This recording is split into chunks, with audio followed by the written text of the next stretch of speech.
Good morning, listeners. You're welcome to this week's Ag Report. I'm Jim Finn. My guests this morning are Fran Igo from Lawpro, who will be talking about two water events that are taking place in Tipperary. One of them today and the other one later on in the week. Owen Glynn, the incoming president of Veterinary Ireland, is joining me to talk about their conference and their AGM. And Catherine Egan is going to be telling us all about the Teagasc National Beef Conference. My first guest this morning is Liam Nolan from Teagasc, and Liam is in the Thurles office, and we are going to be talking about generational renewal. Good morning, Liam, and thanks for joining us. Good morning, Jim. Pleasure to be here with you. Okay, Liam, what is generational renewal? I suppose, Jim, it's not just passing the farm on from one generation to the next, but it's about supporting new people into farming, making farming an attractive career for these young people, but also helping existing farmers to plan for their succession and their retirement. And I suppose the overall goal of generational renewal is to make farms attractive workplaces, but also to ensure the continuity of the Irish family farm and communities within rural Ireland. Right, okay. And then, I suppose, from Teagasc's point of view, what's Teagasc's role in generational renewal? Yeah, look, Jim, we offer green certs here throughout Teagasc, the education programs, whether it's in the ag colleges or in the regional offices, junior part-time or distance courses, and that'll equip the young farmer with the green cert, which enables them to avail their grants and their young farmer top-ups. But also through our advisory programs and research, we make farmers aware of the processes involved, whether it's getting in touch with your accountants and your solicitors, and but also the various options available to farmers, such as could be just a simple farm partnership between a parent and child, but also more complex options such as shared farming arrangements between maybe two or three stakeholders. And I suppose in terms of all this, the different things we provide, we recently ran a clinic there in Cahir on transferring the family farm that's very well attended. It shows that there's a great appetite amongst the farmers in Tipperary to address generational renewal. Okay. Now, we're talking a lot about it, and it seems to be on everybody's mind at the moment, But what's the outlook? Things have changed considerably. It used to be a father or a mother passing on the farm to a family member. It's changed completely, hasn't it, Liam? For sure, Jim. And look, if we just take one stat there, maybe that is that the average age of farmers in Ireland now is 58, which means that every second farmer is actually over 58. So we need to reduce that age to keep the enthusiasm within the sector and to keep young farmers who are going to innovate that bit more. And look, there's good news there. There's drawn up the new cap in Brussels and in Europe at the minute, and that from 2028 on, look, the young farmer top-up is quite generous there at the minute, but from 2028 on, reading between the lines, it's going to be very, very generous for young farmers. So it's any young farmer interested in taking over, it's worthwhile to get their green cert and get their ducks in a row by 2028. The outlook there is quite positive for young farmers. Policymakers are really backing them. Okay, you're saying the outlook is good for the young farmer. What's the outlook like for the farmer who's passing on the farm to somebody else?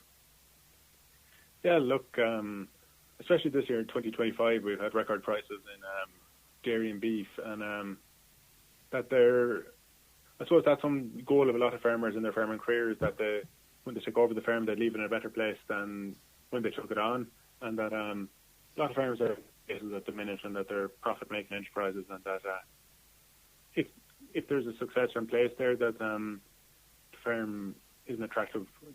I think that the farm is an attractive business to inherit. Right. Okay. The barriers then that young farmers face in the transfer of the farm to them or to any other type of entity that's out there for farms at the moment? Yeah, look, it's a challenge for sure, Jim. Look, young farmers have a challenge there in terms of accessing land first and foremost, but also look, the capital required to start farming. Listeners don't need us to tell them the costs that they're encountering weekly in their farm, whether it's purchasing stock or fertilizer or different costs on farm. So the capital and the land are two of the big barriers. But another barrier to it is actually the barrier to generational renewal is the whole emotional side of farm succession, and that look, farmers are by nature quite attached to their land, and maybe the emotional aspect leads them not addressing the issue in time. And from my experience, Jim, the longer families ignore the need to address the issue of farm succession, the bigger the issue becomes, and that it is a topic that needs to happen at the dinner table quite regularly, I feel. Yeah, we hear a lot, when we go to one of these intergenerational renewal events, that everybody talks about this chat around the kitchen table. Now, the chat around the kitchen table is more than the old farmer and his wife or spouse and the young farmer and his partner, or whatever the case may be. There are usually a few more people in the room as well, because, the average family has 2.3 children or thereabouts. So those other two have to be looked after as well.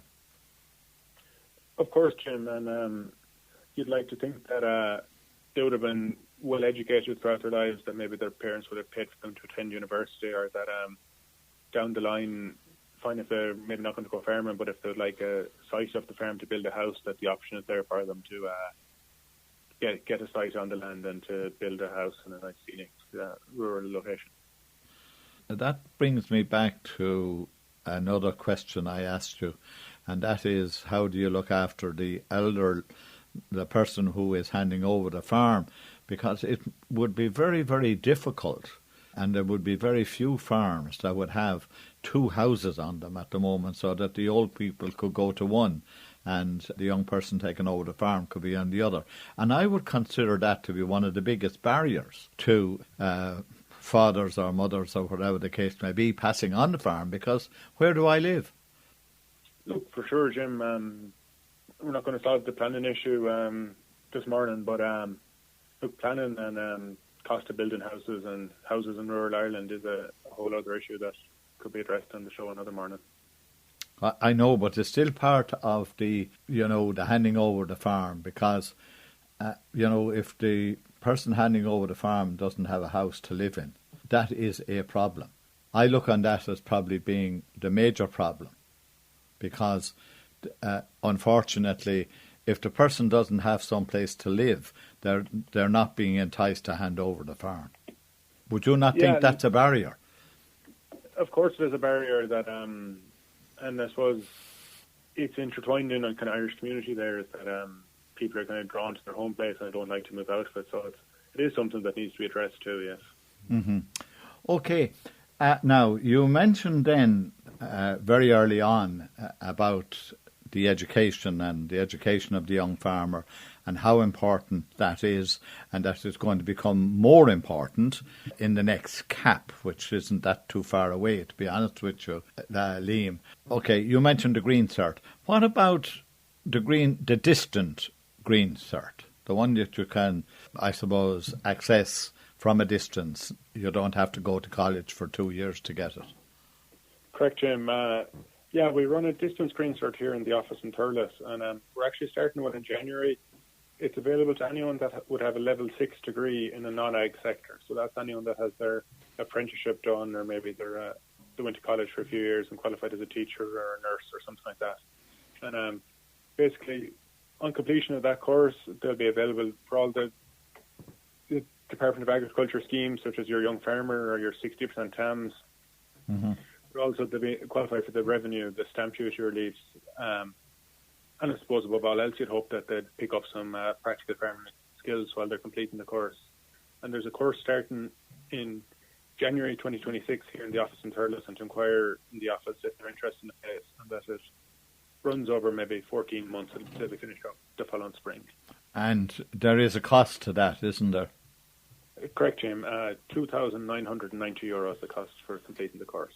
Yeah, and of course it would cost you more than that if you had to go to a college. And for the year, isn't that right? A college for a year to qualify if you have a level 6 degree? Correct, the college. But I suppose the beauty of this course is it suits anyone that's working full-time. They'll be able to use their annual leave within this course. It's kind of one day a month. Okay, one last question to you. What would your 3 things that you would say to any farmer who's thinking of passing on the farm? What's the 3 things you would say to him or her? I suppose it's to have the conversation with all the parties involved. Him or her is to have the conversation with all the parties involved. Another one is to, when you do pass on the farm, don't just put the feet up beside the farm, to stay going out, giving advice and stay active on the farm. And then the last one is just to stay showing an interest in the farm. They spent the majority of their working career building up this business, and to that just because you passed on doesn't mean you're finished farming forever, Jim. Okay, very sound advice. I don't think a farmer ever finishes. So, Liam, thanks very much for joining us this morning and sharing all that with us. And if you need, listener, if anybody needs any kind of advice, why not contact their Teagasc advisor, and I'm quite sure they will be properly looked after. Listeners, my next guest this morning is Ronan O'Connor, and Ronan is an agri-solar consultant with Pro Solar. Good morning, Ronan, and thanks for joining us. Good morning, Jim, and thank you for having me on, and good morning to your listeners. You are with Pro Solar as an agri-solar consultant. Can you tell me a little bit about Pro Solar, Ronan? I suppose Pro Solar, like many solar companies in the field, deals in commercial and agri-solar within the Munster and Leinster region. Pro Solar is a sister company of RVR Technologies. RVR Technologies is a family-run business with 45 years in the Munster region. RVR actually would have originated retail heat pumps and air handling units, and they're well renowned. But Pro Solar was originated about 5 years ago now. Family-run business. We working very heavily on the agri and commercial front. You're really now talking to farmers and business people. That's the market that you sell into. Yeah, correct. So I suppose I sell a lot of agri-solar, being from a farm myself. I'm living here in Tipperary, so Tipperary will be a strong point for myself, and Clare and Cork and the whole surrounding area, I suppose, southeast and Munster. But basically, being from a farm, I suppose I understand farmers' needs, and I understand what farmers need when it comes to agri-solar, and I suppose the TAMS grant and etc. But look, we do a lot of commercial work too. We do a lot of hotels, factories, shops, you name it. Commercial is our game when it comes to solar. You mentioned TAMS. TAMS is a grant for farmers. So why did you mention TAMS? Well, I suppose, look, TAMS has serious grant funding currently at this point in time. We have a 60% TAMS grant at the moment, and farmers can avail of that, which is quite incentivising. If a farmer now listening to us this morning contact you... Well, I suppose, look, Jim, if they were to contact us, the first thing they do is they email info@prosolar.ie or contact myself. Their inquiry will come in. They will come to myself, and I would phone the farmer and go out and assess the farm and see what his needs are. Look at his annual usage over the past 12 months. Okay, that's one of the key factors here. So whether it's a beef, dairy, tillage or livestock farm in any way, basically anybody with a herd number that's farming more than 5 hectares of land is actually able to avail of this grant. And 60% is the figure for young, middle-aged, old, female, male. Everybody's entitled to this 60% grant. Some other grants may be 40, but this one is 60 on it for everybody, you know. Right, so that's quite considerable. There's a deadline on Thames at the moment. The current one is opened, but isn't it closing sometime in December? So essentially, the Thames Grant is closing on the 5th of December next. So Friday the 5th of December. So all applicants that would apply within this current tranche would be reviewed after the 6th of December by the Department of Agriculture. If they're approved, which nearly all applicants get approved, then you can move forward to the next stage of installation of the solar.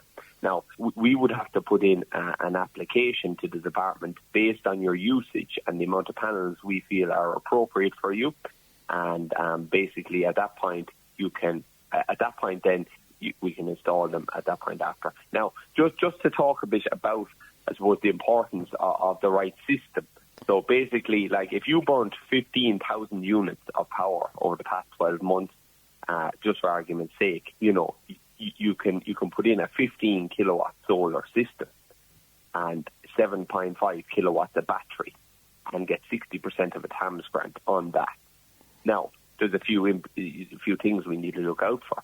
You can put it on a shed of your choice in your yard, preferably near a power source, a heavy power source like a milking parlour. If the shed has internal agitating points, you can't use that shed. But if there's no agitating points in it, brilliant, you can use it. We must avoid all skylights, a few other nitty-gritties that we talk about, but this is all a part of the assessment, when you meet the farmer. You go to a farmer. One of the questions a farmer would ask you, Ronan, and I'd be asking you as well, what's the typical payback period if I put the required number of panels and do everything to the spec that you said to us there, and what would the payback time be? Well, sure, after the grant, it lowers the payment figure greatly. So from any of the systems I've priced over the past 2 years, you could say, generally speaking, it's anything from 1.9 years to 2.5 years, all depending on the volume of panels. But generally, about 2 years you could average it at. That makes it very attractive, doesn't it? Yes, totally. Like I often I often say to people, 90% of people will save at least 75% of their bill. So they only have a bill of a quarter compared to what they had now. I had a dairy farmer the other day who had a bill of €1,600 for a two-month period, and he reduced it back to €500, Yeah, that's quite a saving. Okay, looking at solar then itself and the future of it, what's the role of solar from a farmer's point of view into the future? Well, I suppose, look, number one is the savings, Jim, at the moment. Like we can see that the savings are quite significant, and that's really the main driver at the moment. The grant is very attractable because it's at 60%. But I suppose for sustainability targets in agriculture going forward, it has to be looked at as a merit here, we're always getting the stick from Europe to state that, between water course and nitrates and irrigation and everything, farmers need to do their part. I believe putting in solar panels is really playing its part, We all know, it looks good on a farm shed. It looks that the farm, it looks that the farmer is doing his bit for the environment, but, alongside the savings. Tell me this, Ronan, is there much maintenance from the farmer's point of view with regard to solar panels? 90% of people will tell you there's no maintenance in regards to solar panels, and they're correct and right in saying that, because obviously the battery, the inverter, the solar panels, there is no moving parts in these products.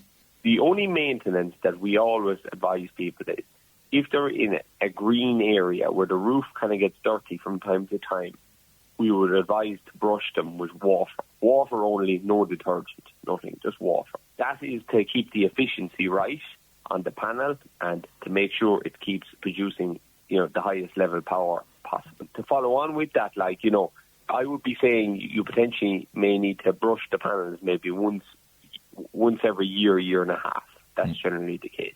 Okay, and brushed only with water. So only with water. It's very important that your listeners know that, actually, because sometimes detergent doesn't react too good to them, Right. Would you be using a power hose or would you just use an ordinary hose? An ordinary bucket with a brush. Right, okay. Like you'd use to wash a car, actually, is the best way of putting it. Have you any open days coming up or any events that you're going to attend across the Munster area in the near or distant future? So, Jim, as you probably have seen on our social media platforms, we hold open days to educate farmers and, I suppose, business people and anyone really that wants to learn more about solar and their benefits. And we held one on a farm in South Tipperary very recently, and there was a great attendance at it. But look, I don't think that there's not actually anyone at the current moment in time. I think there's one actually planned below in West Cork, actually, in the near future, but the date has to be confirmed. We generally hold them one every 2 to 3 months. But currently, the West Cork is our next one, and that date has to be confirmed. But I'm sure our listeners here aren't going to attend it down there. But the next one will be in Kilkenny, as far as I'm aware, and that will be early next year. But basically, these open days are great because farmers can go to the event. They can hear about the solid facts about the solar panels and the install that we performed on that potential farm. And they can see the benefits of, I suppose, the batteries on especially the dairy farm side of things. We wrote an article lately on a media platform, an online media platform, of the importance of batteries and the importance, especially around the dairy farm milking, the milking platform, where early morning, late evening scenario of power usage, that it's so important to have the correct number of battery that the panels will charge from, let's say, 10 o'clock to 4:30 in the day between milkings. Mm-hmm. That is crucial that we can that you have enough battery capacity to be able to save buying it off of the grid. Like there's a scenario lately there where I was dealing with one of our farmers, and I had two scenarios. But basically, he saved 80%. He generated 80% of the power he needed for that 2-month period. Right. And the solar panels basically did that. So the solar panels did 80% of the power for the farm for that 2-month period. And it would only have been able to be done by putting in the correct battery capacity. He would have done about 50% of the power for the farm if he didn't have the correct battery. Somebody wants to make contact with you. What did they do? Well, they can email ourselves at info@prosolar.ie. They can call myself on 086 832 2610 or our office on 064 770 2000. Okay, well, look, thanks very much for joining us this morning. And listeners, if you want to know a little bit more about ProSolar, Ronan has given you the contacts, and you might forget the name, and if you do forget the name, we'll be reminding you of the name here in Tipperary, as they will be sponsoring Community Dairy for the next few months. Listeners, my next guest this morning is Owen Glynn, and Owen is the incoming president of the Irish Veterinary Association, and he's with me to talk about their conference, which takes place in Lyrath House Hotel in Kilkenny on next Friday. Good morning, Owen, and thanks very much for joining us. Good morning, Jim. Thanks, William, for having me on your show this morning. Okay. Owen, tell me a little bit about yourself, the incoming president. Well, I suppose about myself, day to day, I'm a mixed practice vet. I'm based in Athenry in Galway. I opened my own practice 7 years ago now, just nearly finished 7 years in business. And we actually have two bases now. We've expanded the practice a little bit in the last couple of years, and I have a couple other vets working with me. And our second base is in Tuam in County Galway. So we're covering a fairly big area in rural Galway. Rightio. And, of course, vets are a bit like doctors now in rural areas. They're getting scarce. Yeah, that's been a huge topic over the last number of years, talking about recruitment and retention of vets. And I think especially it's an issue in some of the more rural areas. We mightn't be actually too bad where we are. We're relatively close to Galway City, and Athenry and Tuam are two reasonably big towns, or there's enough to do and a lot around the towns and easy to get in and out of Galway City. So we're not maybe too bad, but there are a lot of parts of the country where it can be kind of difficult to hold on to vets. And as well, of course, fundamentally, we're there to provide a service for our clients. And there are clients, a lot of smaller farms, especially I think in the west of Ireland, and they can be quite a distance in some cases as you go out into the likes of Connemara and West Donegal and places like that. They can be quite a distance from towns where maybe the majority of the practices are located. Rightio. What is Veterinary Ireland and what does it do? Veterinary Ireland, fundamentally, we're a representative body for vets. We represent and advocate for vets and nurses. I think it's very important to mention. I think sometimes the nurses get left behind a little bit, but Veterinary Ireland represents vets and vet nurses in all parts of the sector, people working in all different parts of the industry. When people complete veterinary in college or veterinary nursing, they can end up in a whole host of different places, like myself, working in kind of general mixed practice, or you have people working in local authorities and county councils or in academics, the likes of the Veterinary College in UCD, other places like wildlife and conservation and stuff like that. So there are vets working in all different areas. Okay. And now, can you tell me about the Veterinary Ireland AGM and conference, which I said at the beginning there takes place next Friday in Larratt House Hotel in Kilkenny? Yeah, the AGM and conference, we have it every year. Around the end of November is the second last Friday in November, and obviously a big one this year for myself and the incoming president. So the AGM is open to all members. First of all, it's there, and it's there as a kind of a platform. A lot of our members can come, and maybe if they have issues they want brought forward, or if they want to just get a general idea of what's going on in the organisation on the day, it's there for all of our members to come to. And I suppose the addition of the conference is a big part of it. We're Veterinary Ireland are very focused on continuing veterinary education and trying to make sure our members are continuously improving themselves and keeping up to date with everything that's going on. And this year at the conference, we've actually a lot going on. We've a lot of good speakers coming, and it should be a very good day, I think, for everyone that wants to come. Now, something that will, I suppose, catch the attention of my farmer listeners is my next question I want to ask you. There is a huge amount of TB being detected currently. What is the new TB action plan, Owen? Yeah, the new TB action plan, it's one of the first topics on the morning of the conference. We're going to have Damien Barrett from the Department of Agriculture, Food and the Marine. And basically the new TB action plan, it's a new plan put forward by the Department of Agriculture. There's 5 key measures in it, but the whole idea is that it's set out as a very clear roadmap to try and get to eradication of TB. As you mentioned yourself there, TB is a huge topic of conversation at the minute with farmers, I think all over the country, but we're noticing, as vets in practice, we're noticing a significant amount of TB kind of cropping up in herds at the minute, and it's a very, very stressful thing. We've a small farm ourselves, and regardless of whether you're a vet or a farmer or whatever, it's very stressful if your herd goes down with TB or if your herd is restricted with TB. So the new plan, like I said, there's 5 key measures in it.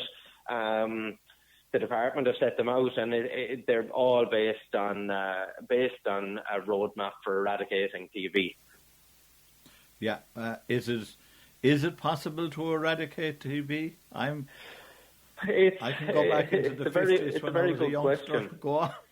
Yeah, it's a very good question, and you'll speak to some of the people that are around for maybe a lot longer than me, and they'll say that we're trying to do it for so long, and it's probably as bad now as it ever was. But ultimately, as vets, we have to rely on the scientific kind of data and research, and that is ultimately this TB action plan is based on that. A couple of the things, I think there are definitely a couple of things in the new action plan that are very important, definitely in getting there. How soon we'll be able to get there, I'm not sure, but definitely getting there. A couple of them making sure really, like, we have a lot of farms there that have been have very good status of not having TV for a number of years. And a major thing in the very first thing in the new action plan is making sure that these herds remain free of TV. And an awful lot of that is kind of down to making sure people aren't buying from high-risk herds. Things like biosecurity on the farm, and ultimately then, if you do have a breakdown, if you're unfortunate enough to have a breakdown, that it's detected early and that it can be as much as possible that it doesn't spread, that you're not losing a number of animals in your herd. That, like I said, it's detected early and cleared out as soon as possible. Okay. Now, you mentioned when talking about, the current TB situation, how stressful that is on the farmer and on the vet. And one of the things that's going to be discussed quite a bit at your conference and AGM in Kilkenny on Friday next is the well-being of the farmer and what the vet has to do about that or with that.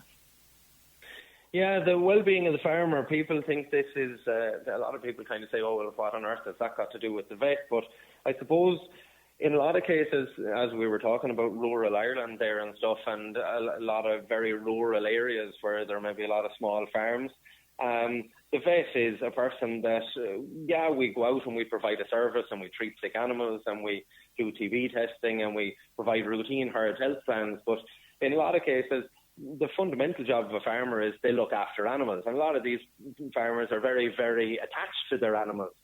And if, for example, we just mentioned it there, like a TV breakdown or stuff like that, there's two aspects to it. First of all, there is obviously the financial kind of issues around it, that maybe a farmer can't sell if they have passive sale, or depending on what their system is, they may be not able to buy in animals at the right time of year for them or whatever it is.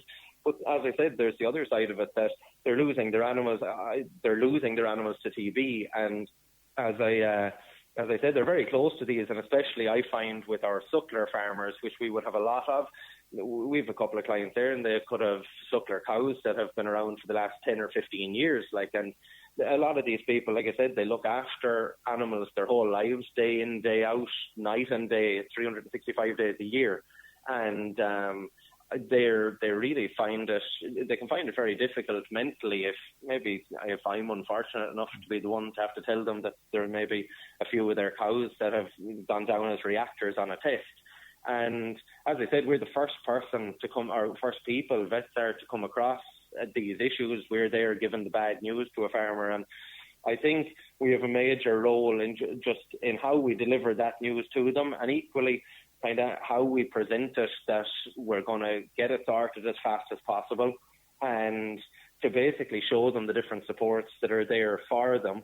And a major thing is to really see these farmers, I think, when they're under stress and strain. And we do have a very good relationship with a lot of our clients. I would know an awful lot of my clients kind of in terms of when they need to sell or when they need to buy and stuff like that.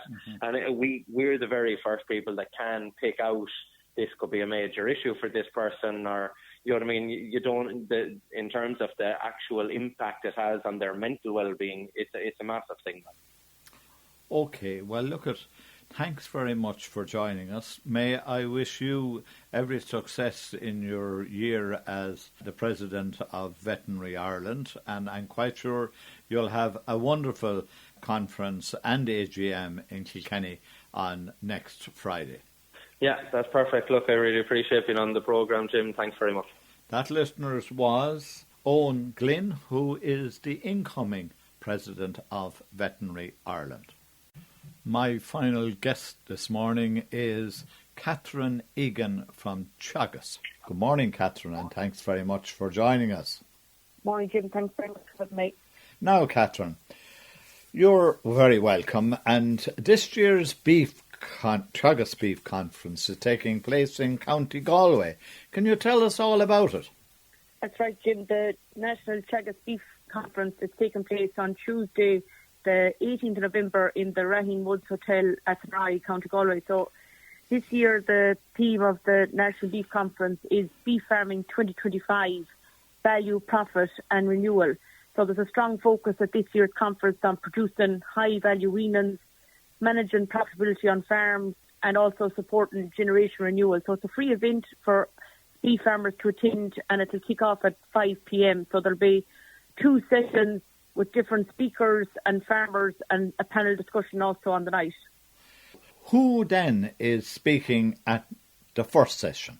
Yeah, so the first session, Jim, is chaired by Keith Fahey, the dry stock advisor at Nathan Ryan. He also hosts the Country Life on Galway BFM. So the title of the first session is High Value Weanings from Breeding to the Market. So we have Dr. David Kenny from Grange, and he's going to discuss managing the suckler cow pre and post calving. So looking at fertility and performance of the cow.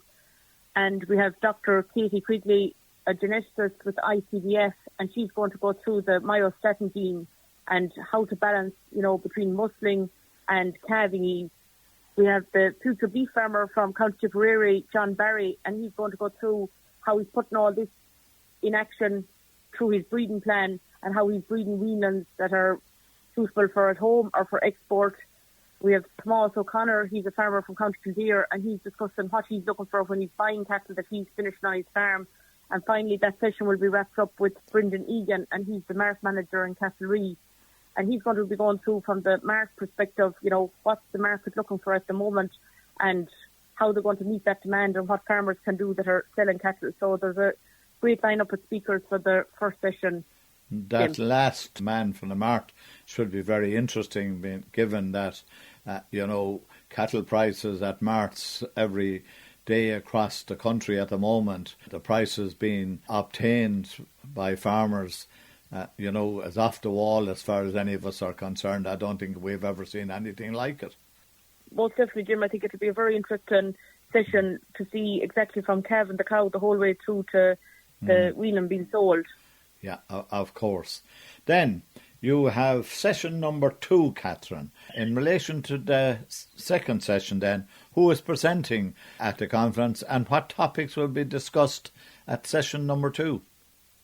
Yes, there'll be a short break with refreshments served, Jim, and then we'll start the second session at about 7:15. And here in that session is Damien O'Reilly, and he was the former presenter of the RTE1 programme, Country Ride, which many of your listeners may know. And the title of the second session is Beef 2025 and Beyond. So it's very much focused on price, profits and passing on the farm. So some of your listeners will have remembered a number of years ago we had Rupert Claxton, and he's the meat director at Gira. So Rupert is coming back to speak at the conference this year, and he's going to discuss what you mentioned there, really, beef market trends, what's driving the prices we're seeing now, and where is the market going in the next number of years. And Trevor Boland, that's the future beef farmer, and he's also working with IFAC as an accountant. He's going to go through, farm profits for 2025 and some practical advice for farmers on how they can plan for tax and stay profitable at the same time. And as we mentioned there at the start, generation renewal is a very important topic, and as part of that, we're going to be looking at a number of panellists talking, and we've Dr. Emma Dillon from Teagasc, and she's part of the National Farm Survey, Ruth Finnell, a collaborative farming specialist with Teagasc, and Trevor Boland, that's a beef farmer and IFAC accountant. He's also going to be as part of the panel discussion. And then that will be wrapped up with Eamon and Donica McCarthy, that's a suckler farmer in Youghal, County Cork, and they're going to go through how they're implementing their succession plan on the farm. Okay, all very interesting, Catherine, I must say. Now there will be other experts and more information from Teagasc people and from the industry on the night as well. So who else will be in attendance to give advice to any farmer attending who might like advice on maybe a very specific topic? Yeah, so there's a lot of different people available on the night that farmers can meet, as you said there, Jim. There'll be members of the Future Beef team and the Dairy B500 team, Teagasc Organic team, the Signpost programme and the ASA programme. They'll all be in attendance, and collaborative farming stand also in the general Teagasc advisory stand to help any farmers with any queries that they may have. This year, the beef conference is just the day before International Men's Day, so there will be a highlight. I suppose we're focusing on farmer health and well-being as part of the information stands, and with local initiatives like Healthy Galway, and taking stock. They're going to be present, and they'll be offering the different resources and support they have for farmers. And there'll also be information stands and free health checks with CRE and different foot care advice and mental health support from Mental Health Ireland. So there's lots to see on the night, Jim, and a lot of different people for farmers to meet at the break between the two sessions, and also to meet after the conference and have a talk with them. We have 2 minutes still left. So is there anything else at the moment on your plate, Catherine, that you would like to share with the listeners? Yeah, so I suppose at this time of year, Jim, there's a lot of farmers have applied for the beef welfare scheme, and as part of the beef welfare scheme, they've taken silage samples. So I think a key part will be going through the silage sample results with their advisor and talking through, what plan they need to put in place for this winter. And we're seeing a lot of samples coming back in the region of 55 to up to 85 DMD. So there's huge variation there in the silage samples to put a plan in place for particularly weanlings to gain 0.6 of a kilo over the winter period. So I'd be advising farmers, speak with their advisor and put a plan in place to ensure that weanlings are performing over the winter. As you mentioned there, weanling prices are at an all-time high, and particularly for farmers planning on selling weanlings in the springtime, it's very important that they're putting on weight over the winter period in order to ensure they're heavier going out of the shed next year, and to be getting these heavy prices, that there will be a return on investment for any meal that's fed to achieve that 0.6 of a kilo over the winter period. And I suppose the other action and part of that scheme as well, Jim, was that farmers had to select fecal samples as an option. And so for any farmers that have fecal samples taken, and maybe those that haven't fecal samples taken, there's an opportunity to take them and put a good herd health plan in place this year, particularly to maximise that performance of a 0.6 per kilo over the winter. And we're really seeing, this year, huge issues on farms with lungworm. So for farmers to speak with their vets and put a herd health plan in place for this year, particularly with stock being housed in the last week or two or in the next week coming, depending on the weather. Fluke is also an issue on farms. So, talk to your vet and review what you did last year. If there was an issue last year, rectify it for this year. And Catherine, you mentioned one figure there before I let you go. That's the dry matter at 55%. Have we ever seen anything as low as that in a good year like we had for making silage so dry through the whole summer?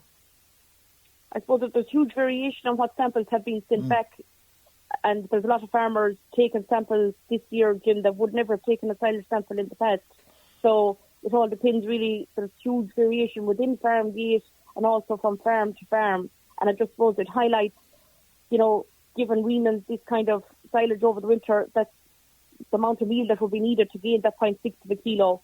So there's huge information there, and it's important that farmers can put a plan in place now for this winter, and also look at, what went wrong that it came to be so low in 2025. And next year maybe meet with their advisor early in the year and discuss a plan to ensure the silage quality is better in 2026, Jim. Okay. Finally, before I let you go, will you remind the listeners, Catherine, of the date and time for the Teagasc Beef Conference that's taking place in County Galway? Beef Conference is taking place on Tuesday, the 18th of November at 5 p.m. in the Raheen Woods Hotel in Athenry. And we look forward to meeting your listeners there on the night. As I said, it's a free event and all are welcome to attend. And for anyone that wants further information, Jim, they can look on the Teagasc website at www.teagasc.ie/BeefCon25. There's loads of information there on what I've outlined already. Okay, well, look at Catherine, as always. Thank you ever so much for joining us. That, listeners, was Catherine Egan from Teagasc, talking in particular about the Teagasc National Beef Conference, which takes place in Athenry on Tuesday, the 18th of November. That, listeners, is Ag Report for this week. I hope you enjoyed the show and that you'll join me at the same time next week. Coming up next is the news at 10 o'clock, and after that, Eamon Dwyer presents Down Your Way.